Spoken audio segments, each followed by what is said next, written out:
खुशी ये हम सभी की खुशी बढ़ा देती है और आज का दिवस तो बहुत ही पावन दिवस भी है।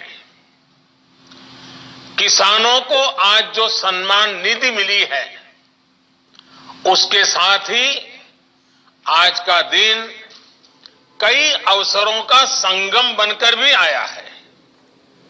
सभी देशवासियों को आज क्रिसमस की भी बहुत बहुत शुभकामनाएं। मेरी कामना है क्रिसमस का ये त्योहार विश्व में प्रेम, शांति और सद्भाव का प्रसार करे।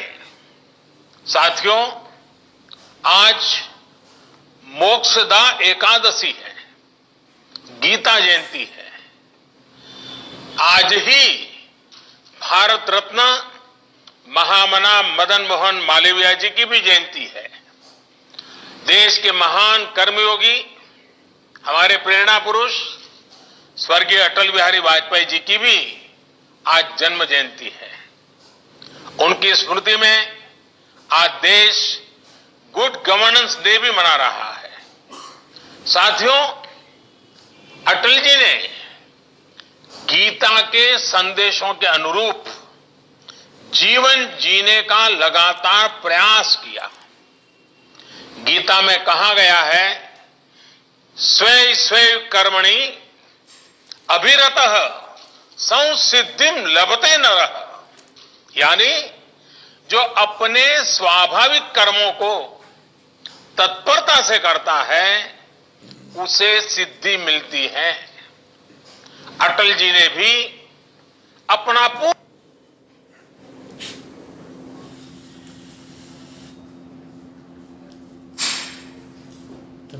पूरा जीवन राष्ट्र के प्रति अपने कर्म को पूरी निष्ठा से निभाने में समर्पित कर दिया।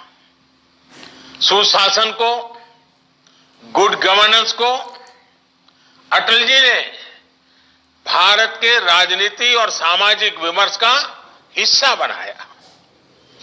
गांव और गरीब के विकास को अटल जी ने सर्वोच्च प्राथमिकता दी। प्रधानमंत्री ग्राम सड़क योजना हो या फिर स्वर्णिम चतुर्भुज योजना हो, अंत्योदय अन्न योजना हो या फिर सर्व शिक्षा अभियान हो, राष्ट्र जीवन में सार्थक बदलाव लाने वाले अनेक कदम अटल जी ने उठाए।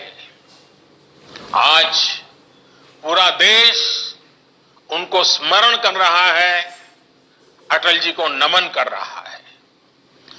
आज जिन कृषि सुधारों को देश ने जमीन पर उतारा है उनके सूत्रधार भी एक प्रकार से अटल बिहारी वाजपेयी भी थे। साथियों, अटल जी गरीबों के हित में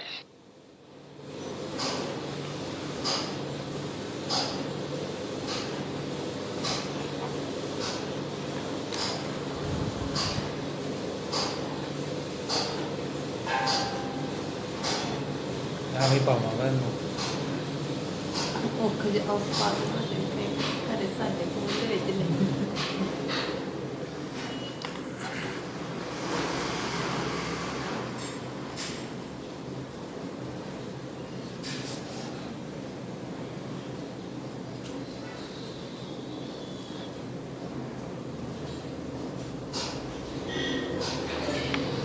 किसान के हित में बनने वाली सभी योजनाओं में होने वाले भ्रष्टाचार को राष्ट्रीय रोग मानते थे। आप सबको याद होगा, उन्होंने एक बार पहले की सरकारों पर कटाक्ष करते हुए एक पूर्व प्रधानमंत्री की बात याद दिलाई थी और उनको याद दिलाते उन्होंने कहा था कि रुपया चलता है तो रुपया घिसता है, रुपया घिसता है तो हाथ में लगता है और धीरे से जेबों में चला जाता है। मुझे संतोष है कि कि आज न रुपया घिसता है और न ही किसी गलत हाथ में लगता है।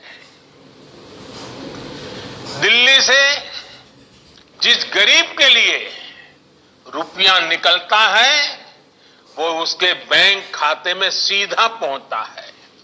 अभी हमारे कृषि मंत्री नरेंद्र सिंह जी तोमर ने इसके विषय में विस्तार से हमारे सामने रखा है। पीएम किसान सम्मान निधि इसका ही एक उत्तम उदाहरण है। आज देश के 9 करोड़ से ज्यादा किसान परिवारों के बैंक खाते में सीधे एक कंप्यूटर की क्लिक से 18,000 करोड़ रुपए से भी ज्यादा रकम उनके किसानों के बैंक के खाते में जमा हो गए हैं। जब से ये योजना शुरू हुई है तब से 1,10,000 करोड़ रुपए से ज्यादा 1,10,000 करोड़ रुपए से ज्यादा किसानों के खाते में पहुंच चुके हैं। और यही तो गुड गवर्नेंस है, यही तो गुड गवर्नेंस टेक्नोलॉजी के द्वारा उपयोग किया गया है। 18,000 करोड़ से ज्यादा रुपए पल भर में, कुछ ही पल में सीधे किसानों के बैंक खातों में जमा हो गए हैं। कोई कमीशन नहीं, कोई कट नहीं, कोई हेराफेरी नहीं। टेक्नोलॉजी का इस्तेमाल करते हुए पीएम किसान सम्मान योजना में ये सुनिश्चित किया गया है कि लीकेज न हो। राज्य सरकारों के माध्यम से किसानों का ऑनलाइन रजिस्ट्रेशन होने के बाद उनके आधार नंबर और बैंक खातों का वेरिफिकेशन होने के बाद इस व्यवस्था का निर्माण हुआ है। लेकिन मुझे आज इस बात का अफसोस भी है कि पूरे हिंदुस्तान के किसानों को इस योजना का लाभ मिल रहा है। सभी विचारधारा की सरकारें इससे जुड़ी हैं, लेकिन एकमात्र पश्चिम बंगाल सरकार, वहां के 70 लाख से अधिक किसान, मेरे किसान भाई बहन बंगाल के, इस योजना के वो लाभ नहीं ले पा रहे हैं। उनको ये पैसे नहीं मिल पा रहे हैं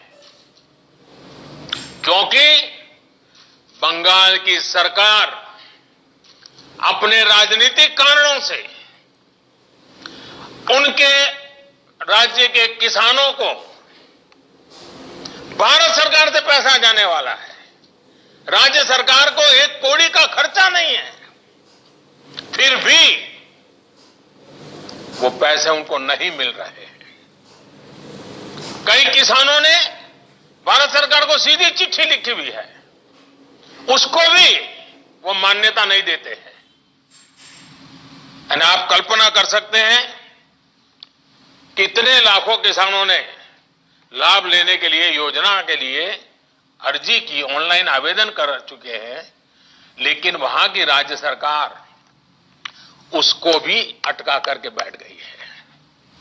भाइयों बहनों, मैं हैरान हूं और ये बात मैं आज देशवासियों के सामने बड़े दर्द के साथ, बड़े पीड़ा के साथ कहना चाहता हूं। जो लोग 30 साल तक बंगाल में राज करते थे, एक ऐसी राजनीतिक विचारधारा को लेकर के बंगाल को कहां से कहां लाकर के उन्होंने हालत करके रखी है, सारा देश जानता है। और ममता जी के 15 साल पुराने भाषण सुनोगे तो पता चलेगा कि इस राजनीतिक विचारधारा ने बंगाल को कितना बर्बाद कर दिया था। अब ये कैसे लोग हैं? बंगाल में उनकी पार्टी है, उनका संगठन है, 30 साल सरकार चलाई है, कितने लोग होंगे उनके पास? एक बार भी इन लोगों ने किसानों को ये 2,000 रुपया मिलने वाला कार्यक्रम है, बंगाल के अंदर कोई आंदोलन नहीं चलाया। अगर आज के दिल में किसानों के लिए इतना प्यार था, बंगाल में आपकी धरती है, तो बंगाल में किसानों को न्याय दिलाने के लिए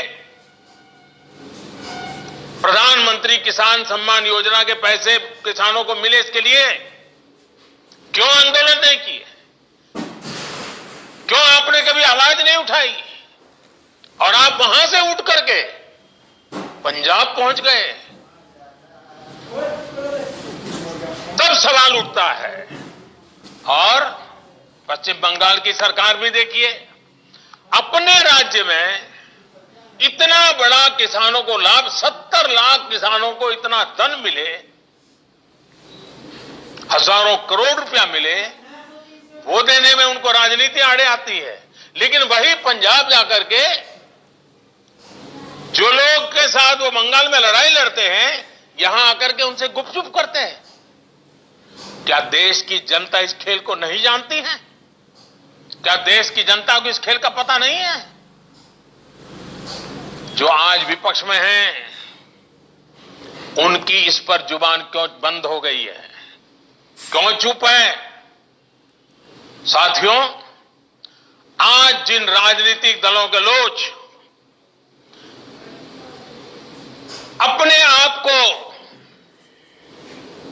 इस राजनीतिक प्रवाह में, जब देश की जनता ने उन्होंने नकार दिया है, तो कुछ न कुछ ऐसे इवेंट कर रहे हैं, इवेंट मैनेजमेंट हो रहा है, ताकि कोई सेल्फी ले ले, कोई फोटो छप जाए, कहीं टीवी पर दिखाई दे और उनकी राजनीति चलती जाए। अब देश ने उन लोगों को भी देख लिया है, ये देश के सामने एक्सपोज हो गए हैं। स्वार्थ की राजनीति का एक मुद्दा, भद्दा उदाहरण हम बहुत बारीकी से देख रहे हैं। जो दल पश्चिम बंगाल में किसानों के हित पर कुछ नहीं बोलते, वो यहां दिल्ली के नागरिकों को परेशान करने पर लगे हुए हैं, देश की अर्थनीति को बर्बाद करने पर लगे हुए हैं, और वो भी किसान के नाम पर। इन दलों को आपने सुना होगा, मंडिया बोल रहे हैं, एपीएमसी की बात कर रहे हैं और बड़ी बड़ी हेडलाइन लेने के लिए भाषण कर रहे हैं। लेकिन ये दल, वही झंडे वाले, वही विचारधारा वाले जिन्होंने बंगाल को बर्बाद किया। केरल के अंदर उनकी सरकार है। इसके पहले जो 50 साल 60 साल तक देश पर राज करते थे, उनकी सरकार थी। केरल में एपीएमसी नहीं है, मंडिया नहीं है। मैं जरा इनको पूछता हूं, यहां फोटो निकालने के कार्यक्रम करते हैं, अरे केरल में आंदोलन करके वहां तो एपीएमसी चालू करवाओ। पंजाब के किसानों को गुमराह करने के लिए आपके पास समय है। केरल के अंदर यह व्यवस्था नहीं है। अगर ये व्यवस्था अच्छी है तो केरल में क्यों नहीं है? क्यों आप दोगली नीति लेकर के चल रहे हो? ये किस तरह की राजनीति कर रहे हैं जिसमें कोई तर्क नहीं, कोई तथ्य नहीं है? सिर्फ झूठे आरोप लगाओ, सिर्फ अफवाहें फैलाओ, हमारे किसानों को डरा दो, और भले भोले किसान कभी कभी आपकी बातों में गुमराह हो जाते हैं। भाइयों बहनों, ये लोग लोकतंत्र के किसी पैमाने को, किसी पैरामीटर को मानने को तैयार नहीं है। इन्हें सिर्फ अपना लाभ, अपना स्वार्थ नजर आ रहा है। और मैं जितनी बातें बता रहा हूं किसानों के लिए नहीं बोल रहा हूं। किसानों के नाम पर अपने झंडे लेकर के जो खेल खेल रहे हैं, अब उनको ये सच सुनना पड़ेगा। और हर बात को किसानों को गाली दी, किसानों को अपमानित किया, ऐसे कर करके बच नहीं सकते हो आप लोग। ये लोग अखबारों और मीडिया में जगह बनाकर राजनीतिक मैदान में खुद के जिंदा रहने की जड़ी बूटी खोज रहे हैं। लेकिन देश का किसान उनको पहचान गया है। अब देश का किसान उनको ये जड़ी बूटी कभी देने वाला नहीं है। कोई भी राजनीति, लोकतंत्र में राजनीति करने का उनको हक है, हमें इसका विरोध नहीं है। लेकिन निर्दोष किसानों की जिंदगी के साथ न खेलें, उनके भविष्य के साथ खिलवाड़ न करें, उन्हें गुमराह न करें, भ्रमित न करें। साथियों, ये वही लोग हैं जो बरसों तक सत्ता में रहे, इनकी नीतियों की वजह से देश की कृषि और किसान का उतना विकास नहीं हो पाया जितना उसमें सामर्थ्य था। पहले की सरकारों की नीतियों की वजह से सबसे ज्यादा बर्बाद वो किसान हुआ जिसके पास न तो ज्यादा जमीन थी न ज्यादा संसाधन। इस छोटे किसान को बैंकों से पैसा नहीं मिलता था क्योंकि उसके पास तो बैंक खाता तक नहीं था। पहले के समय में जो फसल बीमा योजना थी उसका लाभ भी इन छोटे किसानों के लिए तो कहीं नामो निशान नहीं था। कोई इक्का दुक्का कहीं मिल जाए तो अलग बात है। इस छोटे किसान को खेत सिंचने के लिए न पानी मिलता था न बिजली मिलती थी। वो हमारा बेचारा गरीब किसान अपना खून पसीना लगाकर वो खेतों में जो पैदा भी करता था उसे बेचने में भी उसकी हालत खराब हो जाती थी। इस छोटे किसान की सूद लेने वाला कोई नहीं था। और आज मैं देशवासियों को फिर याद दिलाना चाहता हूं, देश में इन किसानों की संख्या छोटी नहीं है। जिनके साथ यह अन्याय किया गया है ना, ये संख्या 80% से ज्यादा किसान इस देश में है, करीब करीब 10 करोड़ से भी ज्यादा, जो इतने वर्षों तक सत्ता में रहे। उन्होंने इन किसानों को अपने हाल पर छोड़ दिया था। चुनाव होते रहे, सरकारें बनती रही, रिपोर्ट आती रही, आयोग बनते रहे, वादे करो भुला दो, करो भुला दो, यही सब हुआ। लेकिन किसान की स्थिति नहीं बदली। नतीजा क्या हुआ? गरीब किसान और गरीब होता गया। क्या देश में इस स्थिति को बदलना आवश्यक नहीं था? मेरे किसान भाइयों और बहनों, 2014 में सरकार बनने के बाद हमारी सरकार ने नई अप्रोच के साथ काम करना शुरू किया। हमने देश के किसान की छोटी छोटी दिक्कतों और कृषि के आधुनिकीकरण, उसे भविष्य की जरूरतों के लिए तैयार करने, दोनों पर एक साथ ध्यान दिया।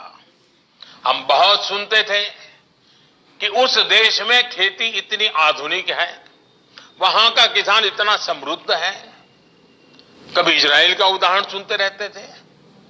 हमने दुनिया भर में कृषि क्षेत्र में क्या क्रांति आई है, क्या बदलाव आए हैं, क्या नए इनिशिएटिव आए हैं, क्या अर्थव्यवस्था के साथ कैसे जोड़ा है, सारी चीजों का गहन अध्ययन किया। इसके बाद हमने अपने अलग अलग लक्ष्य बनाए और सभी पर एक साथ काम शुरू किया। हमने लक्ष्य बनाकर काम किया कि देश के किसानों का खेती पर होने वाला खर्च, इनपुट कॉस्ट, ये कम हो, उसका खर्चा कम हो। सॉइल हेल्थ कार्ड, यूरिया की नीम कोटिंग, लाखों की संख्या में सोलर पंप, ये सारी योजनाएं उनका इनपुट कॉस्ट कम करने के लिए एक के बाद एक उठाई। हमारी सरकार ने प्रयास किया कि किसान के पास एक बेहतर फसल बीमा कवच हो। आज देश के करोड़ों किसानों को पीएम फसल बीमा योजना का लाभ हो रहा है। और मेरे प्यारे किसान भाइयों बहनों, अभी जब मैं किसान भाइयों से बात कर रहा था तो मुझे हमारे महाराष्ट्र लातूर के गणेश जी ने बताया कि 2,500 रुपया उन्होंने दिया और 54,000 रुपया करीब करीब मिला। मामूली प्रीमियम के बदले किसानों को पिछले साल में 87,000 करोड़ रुपए क्लेम राशि मिली है। 87 है ना, करीब करीब 90,000 करोड़ मामूली प्रीमियम दिया किसानों ने। मुसीबत के समय ये फसल बीमा उनको काम आया। हमने इस लक्ष्य पर भी काम किया कि देश के किसान पास खेत में सिंचाई की पर्याप्त सुविधा हो। हम दशकों पुरानी सिंचाई योजना को पूरा कराने के साथ ही देश भर में पर ड्रॉप मोर क्रॉप के मंत्र के साथ माइक्रो इरिगेशन को भी बढ़ावा दे रहे हैं। और मुझे खुशी हुई, अभी तमिलनाडु के हमारे सुब्रमण्य जी मुझे बता रहे थे कि उन्होंने माइक्रो इरिगेशन से, ड्रिप इरिगेशन से, जो पहले 1 एकड़ का काम होता था 3 एकड़ का हुआ और पहले से ज्यादा 1 लाख रुपए ज्यादा कमाया माइक्रो इरिगेशन से। साथियों, हमारी सरकार ने प्रयास किया कि देश के किसानों को फसल की उचित कीमत मिले। हमने लंबे समय से लटकी स्वामीनाथन कमेटी की रिपोर्ट के अनुसार लागत का 1.5 गुना एमएसपी किसानों को दिया। पहले कुछ ही फसलों पर एमएसपी मिलती थी, हमने उनकी भी संख्या बढ़ाई। पहले एमएसपी का ऐलान अखबारों में छोटी सी जरा जगह बनाना खबर के तौर पर छपता था, किसानों तक लाभ नहीं पहुंचता था, कहीं तराजू ही नहीं लगते थे। और इसलिए किसान के जीवन में कोई बदलाव ही नहीं आता था। हम आज एमएसपी पर रिकॉर्ड सरकारी खरीद कर रहे हैं। किसानों की जेब में एमएसपी का रिकॉर्ड पैसा पहुंच रहा है। जो आज किसानों के नाम पर आंदोलन कर रहे हैं, वो जब उनका समय था तब चुप मार करके बैठे हुए थे। ये जितने लोग आंदोलन चला रहे हैं ना, ये उस सरकार के हिस्सेदार थे, समर्थन करते थे। और यही लोग स्वामीनाथन कमेटी की रिपोर्ट के ऊपर बैठ गए थे, सालों तक बैठ गए थे। हमने आकर के निकाला, क्योंकि हमारे दिल में किसान की जिंदगी को भला करना, कल्याण करना, ये हमारा जीवन का मंत्र है, इसलिए कर रहे हैं। साथियों,